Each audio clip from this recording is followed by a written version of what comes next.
So you can really take a look at, whether or not you need to add FTEs. In fact, I didn't. The equipment is again, very simple. The billing, and we'll talk a little bit more about that. And obviously overtime, and you can look at in the past, when you'd have to call an EEG tech in overtime to complete a stat EEG. But there's other things that I think are important to measure. Now, this wasn't the case for Sequoia, but for some places, they're actually transferring patients out if they think they need an EEG. So unnecessary transfers, for sure, you can take a look at that. You capture missed MCCs and CCs for your DRGs, and we'll talk a little bit on some dollars and cents on that in a moment.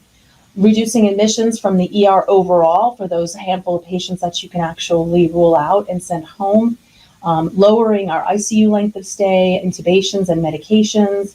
And then, frankly, for us, and I think others would find this, really raising our staff satisfaction.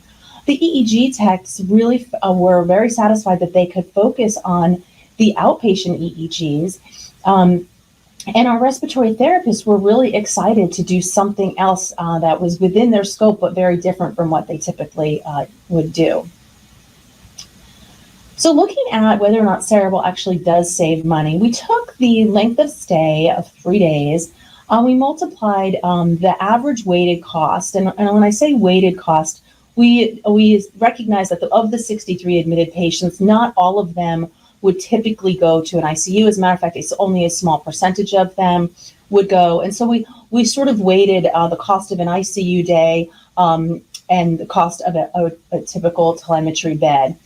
And we look at that out of the 63 patients, and we know that a savings over 6 months is a little under $270,000. So it really did save us quite a bit of money.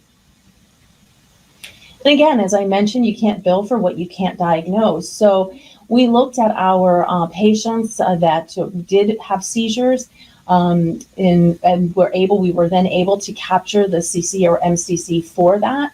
You multiply that out and project that onto an annual revenue for appropriate billing for those upcodings, and it would be about $146,000. So also quite impactful. I mentioned earlier about the staff satisfaction. I think, for one, the respiratory therapists were, again, excited to do something a little different. But really, for anyone, they can be trained in an hour. They can apply it in 5 minutes, and it's not a really complex thing that adds like one more thing onto someone's plate. And we really want to, for our staff and for our physicians, we really want to provide the best care. We want to be confident that what we're treating is appropriate. And so this really makes the team feel much better.